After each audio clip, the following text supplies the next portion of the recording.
Los primeros auxilios son la asistencia inicial e inmediata dada para ayudar a una persona con una enfermedad o lesión, pudiendo ser una urgencia leve o emergencia grave, siendo minutos claves para preservar la vida de una persona, por lo que todos deberían saber lo básico y necesario de primeros auxilios. Literalmente esta información podría salvarte la vida o hacer que salves la vida de alguien más, y en este video lo vamos a ver. Así que seas bienvenido a un episodio más del Entendiendo Show, y esta vez vamos a ver los primeros auxilios y nuestra agenda va a ser la siguiente. Primero vamos a entender las reacciones básicas del cuerpo humano. Luego, cómo funciona el sistema inmune y por qué hay cosas que sin asistencia el organismo mismo lo resuelve solo. Luego veremos cuando esto se sale de las manos de nuestro organismo y requiere una acción correcta o una intervención.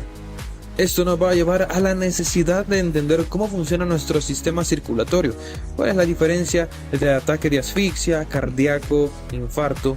También vamos a aprender cómo hacer RCP, ventilación boca a boca, y conoceremos las herramientas de nuestro botiquín. Así que, sin más que introducir, queda iniciar ya. Nuestro organismo tiene reflejos y reacciones que nos ayudan a vivir la vida cotidiana y no morir en el intento. Nuestros nervios nos alertan cuando tocamos algo caliente o peligroso. La sensación de dolor nos permite evitar actividades perjudiciales, siendo al final el dolor un bien para nuestro cuidado. También cuando se te va a dormir una extremidad y sientes aquel hormigueo, es porque tu cerebro está mandando señales que no estás en una posición correcta y tus nervios están comprimiéndose y es mejor cambiar de posición. Otro punto a favor de nuestro organismo, pero aún hay cosas más geniales. Cuando comemos alimentos que generan muchos gases, nuestro estómago nos duele para avisarnos y nos empieza a liberar todo mediante eructos y pues flatulencias o pedos, vaya. Y todo es automático. Otra cosa genial es cuando hay mucho calor, nuestro cuerpo suda para liberar este calor y tener un poco más de frío, regulando la temperatura corporal, o incluso cuando tenemos frío nuestro cuerpo tiembla para generar calor. Parecería que temblar y sudar son opuestos en el cuerpo, pero no, es abrumante cómo funciona el cuerpo. Pues en momentos de tensión o miedo, cuando la adrenalina sube, nuestro sistema nervioso simpático realza y una persona puede sudar y temblar al mismo tiempo. Realmente el cuerpo humano es un mundo de conocimiento muy extenso. Pero bien, hablamos de esto porque vamos entendiendo el organismo paso a paso. Esto para muchos no es un tema relevante, pero es necesario comprenderlo. De esta manera nos abriremos paso al sistema inmune. Pues resulta que gracias a este sistema habrá situaciones en el cuerpo en las que nuestra intervención puede ser poca y no pasa nada. Podemos no ir a un médico y superar el problema. Y para este tema será importante entender lo siguiente. En cada momento nuestro cuerpo es inmensamente atacado por microbios que están en todas partes: aire, agua, objetos, seres vivos, etc. Estos pueden ser bacterias, siendo células sin núcleos, virus, estos no tienen vida y necesitan a un hospedador. Usualmente se atacan con vacunas. Y hongos. En resumen, a todos estos también se les llama patógenos. Y a pesar de que nuestro cuerpo es atacado, logra defenderse de varias formas. Primero tenemos las barreras naturales. Nuestra piel es clave en todo esto. Detiene la mayor cantidad de patógenos posibles. También nos ayuda nuestro pelo. Y por supuesto la mucosa, refiriéndonos al moco de la nariz, la saliva o lágrimas. Otro punto a favor nuestro es la temperatura, que no permite que algunos patógenos vivan dentro de nosotros. Sin embargo, muchas veces el patógeno puede superar estas barreras y entran a nuestro organismo. Aquí es cuando nuestro sistema inmune actúa en ataque. Las protagonistas aquí son las células fagocíticas, que en concreto podemos decir que son los mismos glóbulos blancos. Son como el ejército que tenemos adentro para combatir. Y se llaman así porque fagocitan al microorganismo intruso. O sea, fagocitar es degustar. Vaya, consumir, ingerir, o sea, significa comer pues. Se comen al microorganismo cual Pac-Man en un juego de maquinitas, y una vez fagocitado lo matan. Para esto el cuerpo ocupa muchos mecanismos. Por ejemplo, en una infección una parte de tu cuerpo se puede hinchar, o sea, inflamar. Esto es bueno, pues tu cuerpo está mandando más sangre en esta parte afectada para que más Pac-Mans lleguen y hagan su trabajo. O sea, más células fagocíticas lleguen. Además, a veces nos da fiebre porque el cuerpo produce más calor para que los patógenos se aturdan y sean más débiles ante nuestras poderosas células fagocíticas. Una vez las células han ganado la batalla, atrapan las proteínas del intruso y la convierten en antígeno, que es una especie de información para saber cuándo este patógeno aparezca otra vez y vencerlo más fácil. Este antígeno es llevado a otras células llamadas linfocitos, los cuales son una especie de policías de tu cuerpo que andan viendo que todo esté en orden a base de la información que los Pac-Mans le dieron, y un tipo de linfocito son los famosos anticuerpos que al detectar un patógeno llegan a él en masa para que sean más visibles para nuestras células fagocíticas asesinas. A todo esto nuestro cuerpo ganó la batalla, pero nos pudo dar fiebre, inflamación, etc., con lo cual no evitó que nos enfermáramos. Por supuesto, podemos ayudar al sistema inmune cuando se trata de enfermedades comunes. Por ejemplo, la gripe daña nuestras células y por eso nos da malestar, pero es un virus que muere rápido, no es nada alarmante. Generamos mucha mucosa porque nuestro sistema de defensa se activa más. Las posibilidades de tener gripe pueden aumentar en climas fríos o cuando hay lluvia, pero literal con reposo y agua le ayudamos de gran manera al sistema inmune. En algunos casos llegamos a fiebres, pero igual se supera. Luego está la diarrea. Usualmente es una bacteria que ataca nuestro intestino delgado, haciendo que genere mucha mucosa y que el intestino grueso no lo pueda procesar, ya que necesita de líquidos, por lo tanto expulsa más heces de lo normal y da dolor de estómago. La solución es simple: dejar de comer en las primeras horas y tomar mucha agua. No comer grasa, pasta, ensalada, leche o soda, porque lo empeora. De hecho, lo mejor es no comer y solo ingerir líquido y ya. Con eso le ayudamos a nuestras defensas. En algunos casos, cuando la bacteria no sale, el cerebro puede mandar señales para vomitar, lo cual se vuelve contraproducente porque perdemos mucho líquido y toca rehidratarse después. En casos extremos de todo lo antes mencionado, ya sea gripe, diarrea o vómito, es mejor obviamente asistir al doctor. Pero bien, posiblemente estas son cosas que por cultura general ya lo sabemos, pero nos iremos adentrando poco a poco en temas más complejos como eventos de emergencia. Debemos saber qué hacer en momentos de tensión. En concreto podemos hablar de dos: incendios o terremotos. Los terremotos pueden ser los más comunes. Usualmente existen edificios antisísmicos que, a pesar que tiemblan mucho, esto hace que sus estructuras no se fracturen y no se desparramen. En casos de evacuación siempre es importante salir con calma y poner las manos en tu cabeza por si cae algo. Es preferible que te dañe tus manos y no tu cerebro. Por otro lado están los incendios, que si no logras salir o evacuar del lugar, te tocará aguantar a que lleguen los bomberos. Si estás tú solo o con alguien, recuerda que usualmente lo que mata a la gente no es el fuego, sino el humo, el cual es veneno directo a nuestros pulmones. Lo mejor que puedes hacer es poner un pañuelo mojado en tu nariz para respirar y filtrar la mayor cantidad de humo que puedas. Y desparramarte, o sea, acostarte en el suelo, pues el humo sube al techo y habrá menos porcentaje de este en el suelo y tendrás más porcentaje o probabilidad, pues, de sobrevivir. Igual tú puedes instruir en esto a las personas con las que estés. Bien, cada vez nos vamos culturizando más en lo que podemos hacer, pero es importante empezar a hablar de las intervenciones básicas de primeros auxilios. Empecemos desde lo más leve: las lesiones. Las lesiones son la forma más tranquila de hacer una intervención porque usualmente no es debido a muerte y sabes que por más doloroso que esté la cosa, la persona no se va a morir. Ojo, en la mayoría de casos. Y todo esto puede expresarse de varias formas. Por ejemplo, el esguince es cuando se rompe un ligamento, que es una liga que une a un hueso con otro hueso. El desgarro, que es cuando se rompe un tendón, que es otra liga, pero que une a un músculo con hueso. La dislocación, llamada también luxación, que es cuando el hueso cambia o se mueve de posición. Y la fractura, cuando pues se rompe un hueso. En estos casos, lo mejor siempre es llamar a emergencias para que haya una correcta asistencia médica, y si se puede ir al hospital, pues lo mejor siempre es llevar firme el miembro dañado. Se puede buscar una tabla o, depende del tipo de lesión, sujetarlo a otra parte del cuerpo para que vaya inmóvil, etc. Por supuesto, saber qué tipo de lesión es no es fácil y no lo tienes que saber realmente. Simplemente se debe ir al médico si la molestia es insoportable o es evidente una fractura.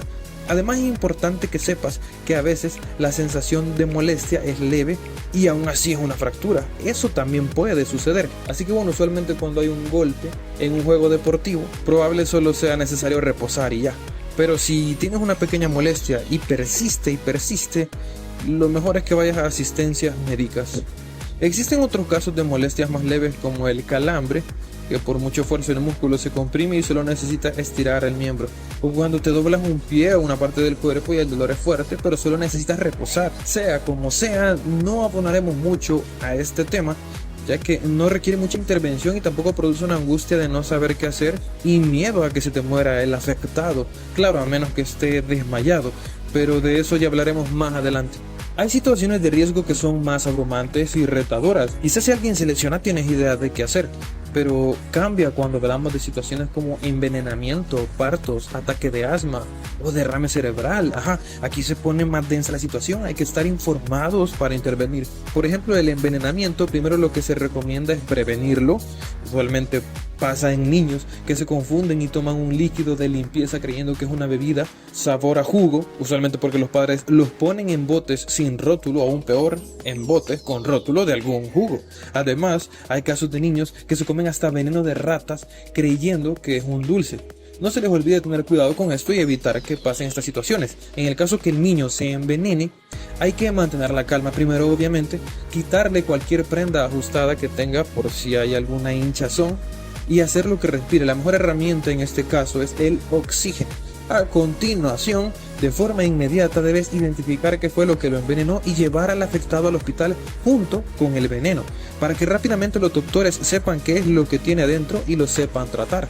Recordar, a menos que el afectado vomite automáticamente, no hacerlo vomitar, ni darle agua, ni darle ninguna medicina, porque cualquiera de estos tres casos va a hacer que se riegue más el veneno y pueda resultar peor. Y eso es todo lo que estará en tus manos por hacer. Si es mordida de serpiente o algo así, no chupar el veneno, no. Solo lavar la herida, pero de herida ya vamos a hablar más adelante. En casos de asma, lo importante es facilitar la respiración del afectado. Es importante sentarlo, si hay una mesa, que ponga sus brazos sobre ella, quitarle prendas que presionen su cuerpo y agitar su inhalador, que siempre lo tendrá, presionándolo sobre su boca y esperar la mejora. Si no mejora o no anda su inhalador, llamar a emergencias rápidamente. Por otro lado está el derrame cerebral, o también conocido como accidente cerebrovascular, que hará que se pierda movilidad de una parte del cuerpo. Puede ocurrir de la nada, usualmente en personas mayores. Cuando veas a un familiar o un amigo que está perdiendo su capacidad de hablar así de la nada, una parte de su cara se empieza a aguadar, y también puede decirle que extienda sus brazos, y si uno se le va hacia abajo sin querer, es muy probable que esté sufriendo de esto. A continuación debes acostarlo y que se relaje. Debes llamar a emergencias. Entre más rápido lleguen, se puede prevenir los efectos devastadores que puede dejar este caso. Es bueno anotar la hora en la que pasó para dar mejor información. En lo que se espera, no se debe dar ni comer ni tomar nada al afectado. Solo debes estar pendiente de su estado y evitar que haga esfuerzos. Si se llega a desmayar, pues ya hablaremos de desmayos más adelante. Finalmente, parto. Usualmente no debes preocuparte de esto, ya que si es un parto de emergencia es porque las contracciones han sido perfectas y el bebé saldrá solito. Solo es cuestión que la mujer puje y respire. Se puede ayudar con delicadeza a la salida del bebé y desenredar el cordón umbilical si es necesario. No se debe cortar, se puede dejar el bebé en el pecho de la madre hasta llegar al hospital. Se debe ver que el bebé respire, obviamente, y la placenta, que es donde estaba el bebé, no es problema, saldrá automáticamente. El único caso preocupante es que haya necesidad de cesárea. Ahí se complica porque no habrá más opciones que llegar lo más antes posible al hospital. Esto se puede dar porque el bebé no puede salir bien y está sufriendo en el procedimiento, pero usualmente no se da el caso. Si el parto ha ido tan rápido es porque va bien. A ver, seamos justos. Este video es de primeros auxilios básicos, para saber qué hacer. No les estoy enseñando a ser paramédico. Por eso no aboné mucho en el tema de lesiones, porque de hecho vamos a esperar a los paramédicos a que hagan su trabajo. Igual en los casos anteriores hablados, solo les enseñé qué hacer mientras llevamos al afectado o esperamos a los paramédicos. Sin embargo, hay momentos en los que no podemos esperar, y aquí es cuando cambia la cosa. Hay momentos en los que nosotros debemos hacer la intervención sí o sí, o la persona se nos muere. Estoy hablando de ataques al corazón, heridas graves, asfixias. Esto es en lo que sí vamos a profundizar y lo vamos a hacer bien. Así que desde aquí vamos a complejar el video. Lo primero que necesitamos entender, aunque sea de forma básica, es cómo funciona nuestro sistema circulatorio. Este sistema es una especie de red de tubos llamados vasos sanguíneos. Lo que hacen es transportar sangre a todas las células de los órganos de tu cuerpo. ¿Por qué es importante la sangre? Bueno, Esta contiene glóbulos rojos y son los que transportan el oxígeno que respiramos, que es básicamente el néctar de la vida de cada célula que tenemos. También gracias a la sangre están las plaquetas, también conocidas como trombocitos, y son los que curan las heridas de la piel. Además, la sangre lleva a los glóbulos blancos, que son los Pac-Mans espartanos de nuestro cuerpo que nos defienden y de los que ya hablamos antes. Es decir, todo funciona gracias a la sangre. Ahora, la sangre no puede recorrer el cuerpo por sí sola, ya que es líquido, es decir, que si nos pusiéramos de pie, toda la sangre se fuera hacia los pies y no llegaría a las partes de arriba del cuerpo. Para eso necesitamos una bomba que esté dando fuerza para que la sangre siempre esté activa y moviéndose, como la bomba que se usa para inflar una llanta o un globo. Ajá, nuestra bomba de vida se llama corazón. Este hace dos movimientos importantes. Se infla, es decir, recibe la sangre, relajándose, a esto se le llama diástole, y luego se comprime, es decir, se hace pequeño, expulsando la sangre a todo el cuerpo. Y esa es la sístole. Así es, la sístole y la diástole es la forma en que se mide que el corazón esté funcionando bien. Y estos movimientos también se miden de forma general en latidos por minuto. Esta medida se llama ritmo sinusal porque se logra gracias al nodo sinusal que hay en nuestro corazón. Y en promedio de 60 a 100 latidos por minuto es normal. De lo contrario, si sube más, se le llama taquicardia, y si baja es bradicardia. Ahora bien, cuando el corazón expulsa la sangre, lo manda por los vasos sanguíneos llamados arterias. Por eso es la parte que más impulso de sangre genera. Y si tenemos una herida en una arteria, sangramos a chorros porque el corazón va a demandar sangre y sangre. Y como es con el objetivo de mandar oxígeno, esta es la razón de por qué la sangre que saldría de las arterias es rojo brillante. Mientras que cuando la sangre regresa al corazón, lo hace de forma más relajada y ya sin toda la potencia de oxígeno, usando el camino de las venas, siendo los vasos azules y que al cortarse no sangran mucho por lo mismo. Y la sangre saldrá oscura porque ya no lleva tanto oxígeno. Luego también están los capilares, que son pequeños y conectan arterias con venas para intercambiar oxígeno y alimento. Tampoco generan mucha sangre. Las peores siempre van a ser las arterias. Y listo, ya sabemos la información básica del sistema circulatorio y es suficiente para aplicar lo que deberemos hacer para intervenir. Antes de todo vamos a hablar de nuestro botiquín. Esto es lo que debes considerar tener. Primero, alcohol o agua oxigenada para desinfectar, que no es lo mismo el agua normal, y su fórmula es H2O, pues la agua oxigenada, por su nombre está oxigenada, por lo que tiene más oxígeno, y su fórmula es H2O2, y no se debe inhalar ni tomar. Necesitarás guantes para higiene, algodón con curitas y tijeras o pinzas para cortar, esparadrapo, que es la cinta adhesiva que se usa, termómetro estaría bien para medir temperatura del cuerpo, mascarillas por si acaso, pastillas según lo que creas conveniente. Luego no se te olviden las gasas para tapar heridas, vendas para ajustar partes del cuerpo con la misma gasa si quieres, y de paso no será mal que descargues una app de primeros auxilios que te pueda explicar qué hacer en caso que entres en shock y no te acuerdes de toda esta información. Por último, adicional a todo, recuerda tener otras cosas importantes en casa como tu extintor para incendios, y no se te olvide el desfibrilador, una máquina para reanimar que es muy fácil de usar, y pronto hablaremos de esto. Y hoy sí, empecemos con las intervenciones. Vamos a partir de un tema que puede ir sencillo hasta escalar muy grave, como las heridas. Existen muchos tipos de heridas. Las cortantes pueden ser las más comunes. Te lo puedes hacer con un cuchillo. Las punzantes son si te clavas algo, como un clavo o ser apuñalado. Están las de contusión, que es al ser golpeado, y están las abrasivas, que son los raspones. Cuando existe una herida debes recordar algo simple. Solo se debe evitar dos cosas, una hemorragia y una infección, y eso es todo. La mayoría de las heridas no tienen alguno de estos riesgos. Por ejemplo, si te haces un pequeño corte con un cuchillo en la casa, no tendrás riesgo de hemorragia, pero sí de infección. Se te puede llenar de pus la herida, pero no es para nada grave, solo tendrías que lavarla bien con el agua oxigenada, alcohol o jabón. Y por supuesto puedes evitar esto si te lavas la herida previamente antes que pase. Para evitar infección, si estás en un lugar público o sucio o estás haciendo alguna actividad con el miembro cortado, es recomendable usar una curita. Pero la herida necesita estar seca y necesita del aire para curarse, así que la curita no te ayudará y deberás quitártela. El mejor lugar para quitártela será tu casa, donde en teoría se supone que está limpio y no tendrás riesgo de infección. Ahora bien, cuando es una herida nasal, se recomienda simplemente tapar la fosa afectada y eso es todo, no inclinar la cabeza para atrás. Y como un plus se puede poner una compresa o un paño helado o húmedo en la frente para ayudar a frenar el sangrado. Cuando es sangrado en el oído, no debes tapar el oído. Ahí sí no debes hacer nada hasta que pase.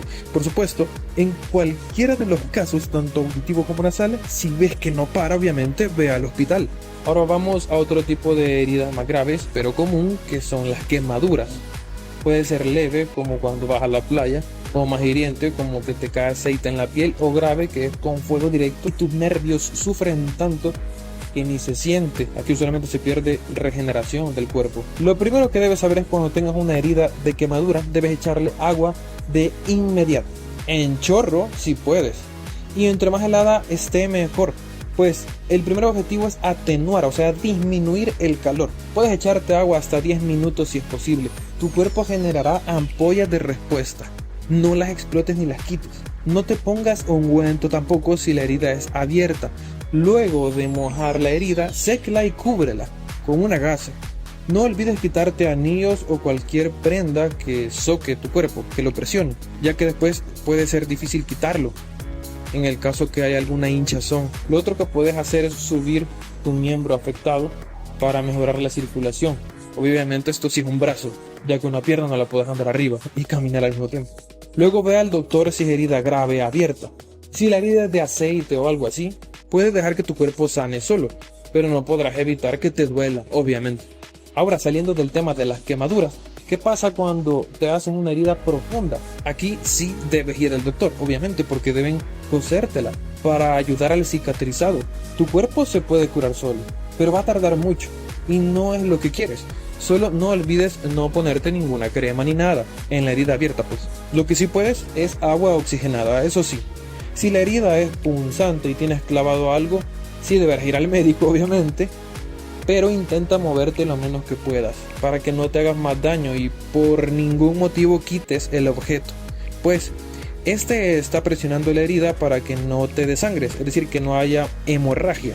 También es recomendable que si se está esperando a un paramédico, el afectado debe acostarse del lado de la herida para que respire mejor, sea la herida que sea, y evitar un desmayo.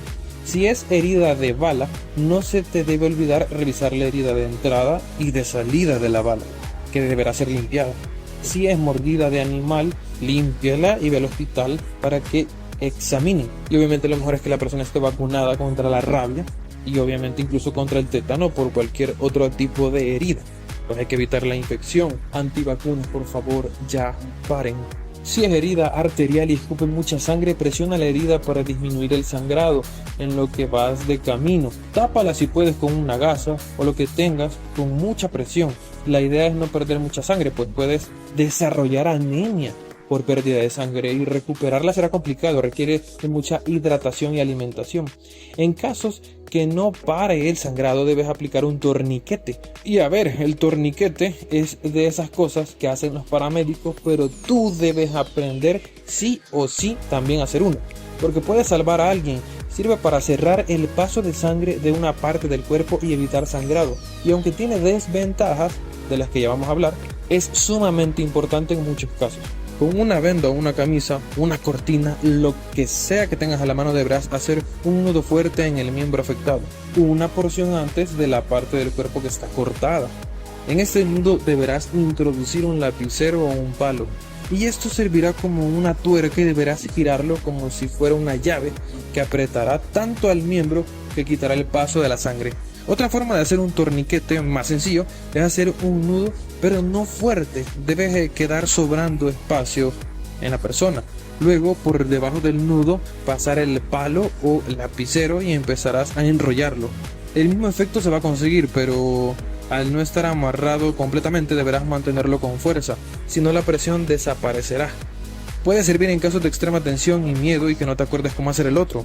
Listo, ahora que ya la persona no está sangrando tendrá más posibilidades de sobrevivir cuando llegue al hospital, pero debes correr. Tienes máximo 2 horas y eso que estoy exagerando. Pues imagina que el torniquete fue en el brazo y ya no sale sangre. Está bien, pero hay una gran parte del cuerpo que ya no le está llegando la sangre necesaria. Los nutrientes, pues, el oxígeno. Esto le pasa a tu cuerpo cuando estás muerto y empieza a descomponerse. Por lo tanto, a la parte que le has quitado su dosis de sangre, va a empezar a morir, a descomponerse también. hasta poder llegar a necrosis y no habrá más opción que amputar, es decir, cortar la parte del cuerpo. Así que no se te olvide eso. Y finalmente hablemos de esto, la amputación. Si una persona pierde su brazo o una mano, aún hay esperanzas. Lo primero es hacer un torniquete en el miembro amputado para evitar desangrarse más. Aquí el tiempo empieza a correr en contra, ya no por el torniquete, sino por el miembro cortado. Y es que si está en un buen estado, puedes llevarlo junto al afectado al hospital. Por favor, hazlo, no se te olvide el miembro porque podrán ponérselo. Solo recuerda que si el hospital está lejos, debes tratar de preservar la vida de ese miembro lo más que puedas, ya que estará en proceso de descomposición. Los consejos son envolverlo en una camisa o trapo, luego en una bolsa plástica y luego en otra bolsa llena de hielo. Lo helado hará que el proceso de necrosis sea más tardado, pero si se moja puede acelerarlo. Por eso lo envolvemos en una camisa y en una bolsa primero, porque necesitamos que esté seco y helado al mismo tiempo. Y listo, hemos terminado el tema de las heridas. Ahora hablemos de los ataques cardíacos. Nuestro organismo es dañado usualmente por mala alimentación, el desvelo o malos hábitos como fumar y tomar. Pero hay personas que la tienen más difícil, como enfermedades crónicas, diabetes, que es el exceso de azúcar en la sangre, o hipertensión, que hace que la diástole y sístole sea más fuerte en el cuerpo de la persona y dañe las arterias y por consiguiente sus órganos. Todos estos factores pueden influir en un ataque cardíaco, el cual puede ser de dos tipos, infarto o paro cardíaco. El más leve de estos es el infarto, pues es un aviso de que habrá paro cardíaco, ya que el paro es cuando se pone grave el asunto, pues el corazón deja de funcionar. El infarto ocurre cuando alguna arteria se ha dañado y las plaquetas van y reparan el daño haciendo un coágulo, como cuando tienes un raspón en la piel, pero sin embargo el problema es que a veces el coágulo impide el paso de la sangre correctamente y el sistema circulatorio deja de funcionar bien. El malestar es progresivo y en cualquier momento esto puede reaccionar en un paro cardíaco. La persona puede empezar a sentir malestar en el cuerpo, dolor en el pecho, en el brazo izquierdo o incluso se ha demostrado que en el derecho, en la boca del estómago también. Y se dice que el dolor se siente raro. La persona siente que algo malo va a pasar, es obvio.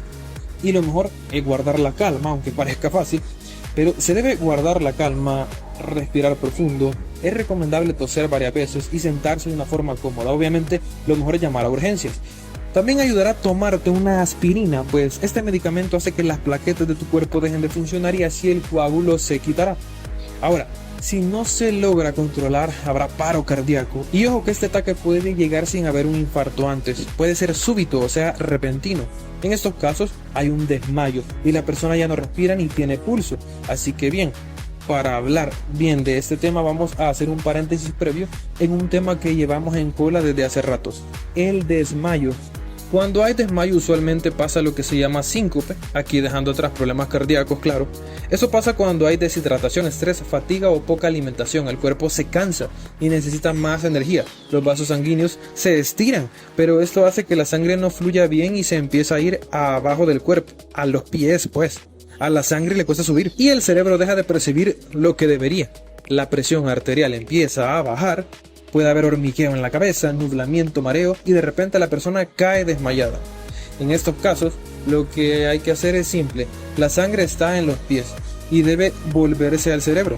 Así que simplemente se debe acostar a la persona, se debe levantar sus pies para ayudar al movimiento de la sangre y listo, va a despertar.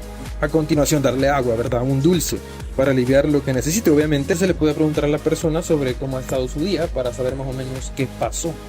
Este evento puede complicarse si es que hay convulsión. Usualmente esto pasa porque al caer la cabeza se golpea y las neuronas colapsan, entonces el cuerpo empieza a convulsionar. Sea el caso que sea una convulsión, se debe tratar de la siguiente forma.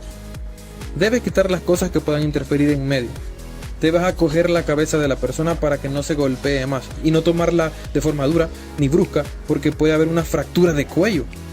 Lo único que necesitamos hacer cuando una persona convulsiona es evitar que se golpee más. No hay que detenerlo, no hay que meterle nada a la boca, solo dejar que pase la convulsión, que puede durar hasta 2 minutos. Si te da la paciencia y la serenidad para contar el tiempo, esto ayudará. Y si después de los 2 minutos no para, tocará hablar a emergencias. Y ojo, cuando la convulsión pare, la persona seguirá inconsciente. Ahora bien, hablemos de qué tocará hacer después de la pérdida de conciencia de una convulsión. Que será el mismo caso para un paro cardíaco, para un ahogamiento, para alguien que se electrocutó o para cualquier caso que no sabes lo que está pasando y debes intervenir.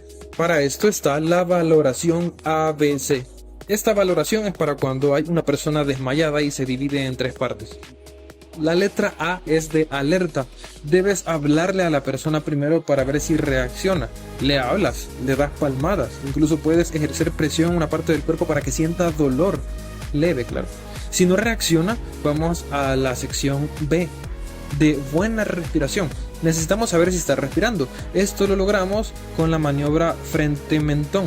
Con cuidado, inclinas la cabeza de la persona y abres su boca.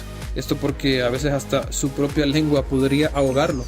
Ahora debes fijarte si respira, viendo si se mueve su tórax, o sea su pecho, oyendo o sintiendo su respiración. Y si no lo hace, vamos al punto C, que es la circulación, tomar el pulso. Para tomar el pulso necesitas presionar sobre una arteria, ya que en esos tubos van los empujes del corazón. Recuerda, debes presionar la arteria, no solo poner tus dedos, si no, no vas a sentir el pulso. Y hay 3 arterias muy buenas que no son intrusivas por si no conoces a la persona. La radial, que es en la muñeca, la humeral, por el húmero en el brazo, y la carótida, que es en el cuello. De esta manera sabrás si hay pulso o no. Por cierto, un paréntesis, por los nervios podrías no sentir el pulso cuando sí lo hay. Te digo para que sepas que esto pasa, pues al final entre más experiencia tengas, mejora tu técnica. Pero bueno, la valoración ABC debe tratar de hacerse lo más rápido que se pueda. Por eso se dice que si tienes a un herido despierto, dile e intenta que no se duerma, porque si lo hace te tocará estar valorando sus signos vitales. Mientras que si lo ves despierto, al menos eso te mantendrá tranquilo que está vivo. Ahora bien, lo más probable es que si fue un desmayo post convulsión, la persona sí respira y tenga pulso. En este caso debes colocar al afectado en la posición de seguridad, que es básicamente ponerlo de lado y firme. Esta posición tiene un solo objetivo, y es que si vomita dormido, no se ahogue en su propio vómito. Eso es todo. Y bueno, la persona despertará sola. Ahora, si no tiene pulso, ahí está lo complejo, porque tocará ir al tema de RCP. RCP significa reanimación cardiopulmonar, pues necesitamos que vuelva a haber pulso y respiración en la persona. Ahora, no es necesario que nosotros hagamos RCP desde el principio. Por eso es necesario el desfibrilador, ya que la máquina solita analizará a la persona. Y literal es muy difícil no saber usarlo, ya que solo se enciende y la misma máquina empieza a literalmente hablar con sonido y darte instrucciones. La idea es que por más en shock que una persona esté, siempre sepa usar esta máquina. Y luego, al colocar las partes tal y como fue instruido, la máquina hace todo solita, verificando el pulso, y te dirá si de verdad es necesario el RCP o si la máquina lo logrará por sí sola. En ese caso no tocará hacer nada. Cuando se necesite RCP usualmente es porque hubo fibrilación ventricular, el corazón ya no está mandando sangre a los órganos, y el más delicado es el cerebro. Literal tienes un aproximado de 8 minutos para empezar a hacer RCP, o el cerebro se va a dañar ya que no le está llegando sangre. Así que necesitas simular y hacer la sístole y diástole del corazón tú mismo, artificialmente. Para esto se ha comprobado que si presionas la parte de abajo del hueso llamado esternón, que es este, se comprimirá el corazón. O sea, es como cuando se hace pequeño. Debes hacerlo con el talón de tu mano, mientras esa mano la abrazas por detrás con la otra mano libre. De esta manera aplicas la fuerza con tus 2 brazos. Debe ser a una profundidad de 5 centímetros. Y como esto es imposible medirlo en el momento, procura hacerlo un tanto fuerte, porque si no, no funcionará. De hecho, los paramédicos dicen que es preferible tener a la persona viva con una costilla quebrada por un RCP súper fuerte a tener a la persona muerta, pues. Y bueno, cuando hagas esta presión harás la sístole. Cuando dejes de presionar el esternón, el corazón se inflará y hará la diástole. Exacto, está simulando los latidos por minuto, o sea, el ritmo sinusal. Debes hacer esto rápidamente. Debes simular la velocidad de 100 latidos por minuto, como una persona normal. Obviamente medir eso también está difícil, pero si lo haces lento o muy rápido, tampoco funcionará. Así que en casos extremos puedes buscar hasta un metrónomo de tiempo o lo que sea que simule a 100 golpes por minuto. La idea es hacer 30 compresiones y luego de estas 30 hacer 2 ventilaciones boca a boca. Para dar respiración boca a boca se recomienda tener a la persona en la posición frente-mentón, tapar sus fosas para que no salga el aire que le soplarás y hacer 2 soplos fuertes hacia adentro, simulando el oxígeno que debería entrarle. Entonces el ciclo es 30 compresiones y 2 ventilaciones. Y se debe repetir esto todas las veces necesarias hasta que lleguen los paramédicos. Esto es para tener a salvo el cerebro y obviamente a la persona en sí. Usualmente se recomienda que la ventilación la haga otra persona aparte del que está haciendo las compresiones, ya que esto cansa. De hecho, alguien que haga RCP se puede empezar a sentir mareado de tanto hacerlo. Por otro lado, es importante aclarar que las últimas actualizaciones de los primeros auxilios dicen que no es necesario hacer ventilación boca a boca a la persona si no la conoces, para evitar enfermedades. Lo ideal es tener a un familiar cerca y que lo sepa hacer, pero bueno, esos son ideales. Ahora, cuando lleguen los paramédicos, ya deberás despreocuparte por tus responsabilidades. ¿Cómo vas con la info? Ya casi terminamos, ahora toca hablar de la asfixia. Si no hay pulso, la persona no puede respirar, pero sí puede haber pulso mientras la persona no respira, aunque en algún momento el pulso también se va a detener, ¿verdad? Obviamente. Pero bien, este fenómeno pasa cuando la persona se está atragantando y se empieza a asfixiar. No le entra aire, lo primero que puedes hacer es decirle que hable o que tosa. Si puede hacerlo, pégale en la espalda y ayúdala a que tosa y saque el mal, lo que le está provocando la asfixia. Si no puede hablar ni toser, es porque la persona está tapada completamente y necesita intervención inmediata. Por eso primero es recomendable decirle que habla o tosa para que evalúes qué está pasando. A continuación deberás hacer la famosa técnica de Heimlich. Haces tu mano puño y con la otra la sostienes. De esta forma abrazarás a la persona por detrás. Por seguridad puedes poner uno de tus pies en medio de las dos piernas de la persona. Y ahora con tus dos manos sostenidas, presiona a la persona un poco debajo de la boca del estómago. Presiona hacia adentro y hacia arriba al mismo tiempo, como si hicieses una J. Obligarás al afectado a vomitar, o bueno, a expulsar mejor dicho, lo que le está impidiendo respirar. Y lo habrás salvado. ¿Cuántas veces hacer esto? Bueno, 10 si es necesario, 100, 1000 pues, las que sea, hasta que lo saque. Recuerda, primero vivo, después vemos lo demás. Ya si se desmaya, ya sabes el procedimiento. Si estás solo, puedes hacer la técnica de Heimlich con una silla o con algo fijo con lo que puedas simular el movimiento de J.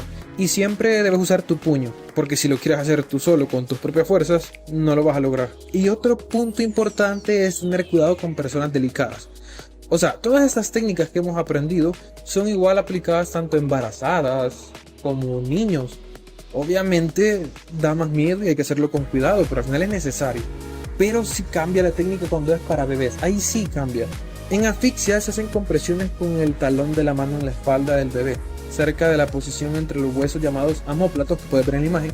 Y para esto debes sostener al niño boca abajo, con 2 dedos sostener su cabeza y que repose su cuerpo en tu antebrazo. Luego de hacer las compresiones, lo pones boca arriba y le haces compresiones en su tórax. Para hacer compresiones a un niño es con 2 dedos nada más. Siempre un poco fuertecito, pero con cuidado.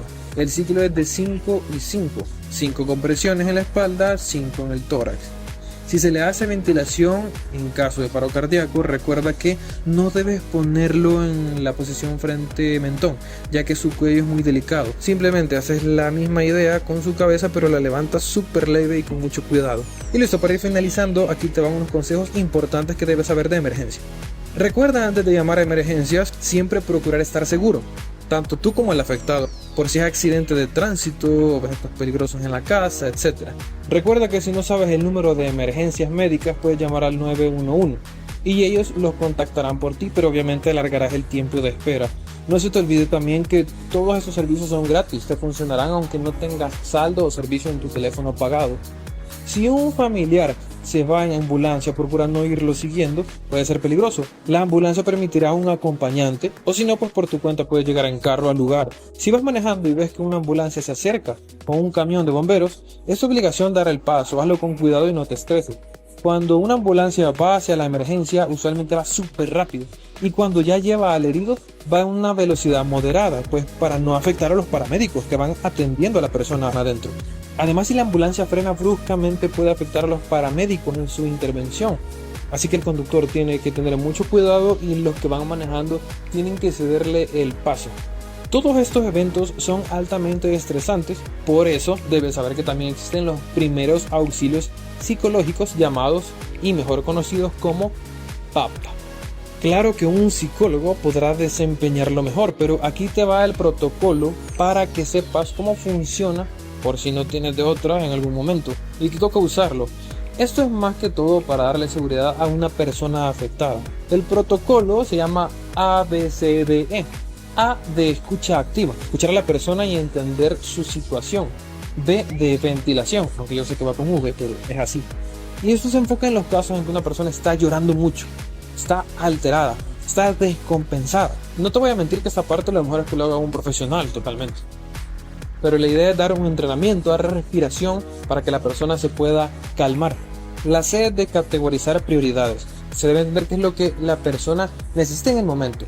Y esto nos lleva a la D, que es de derivar redes de apoyo. Darle la información de contacto, donde debe ir y qué es lo que debe hacer. Por supuesto, la persona que haga esta intervención también debería estar informada. Y finalmente llegamos a la E, que es algo más profesional, que tiene que ver con psicoeducar a la persona y explicar qué pasa en su organismo y mente en este momento de crisis, que obviamente al conocer estas cosas ayuda más a sobrellevar la situación. Los PAP usualmente son aplicables luego de un terremoto, incendio o incidente natural que ha afectado a una comunidad entera y un grupo de psicólogos llega a dar intervenciones. Pero también puede ayudar mucho en algún caso anterior aplicado. También un protocolo importante para el psicólogo es dar seguridad, manteniéndose frío y no soltar ni una sola lágrima. Y esto es difícil y requiere de fuerza, pero es un pilar importante que no debería hacer falta en este tipo de intervención. Por eso obviamente al final lo mejor es que lo haga un profesional. Amigos, espero este video les haya servido. Espero nunca tengan que pasar por una situación crítica, pero por si acaso ahora ya saben la información. Y si llega a pasar, ya deben saber qué hacer. Un saludo a todos.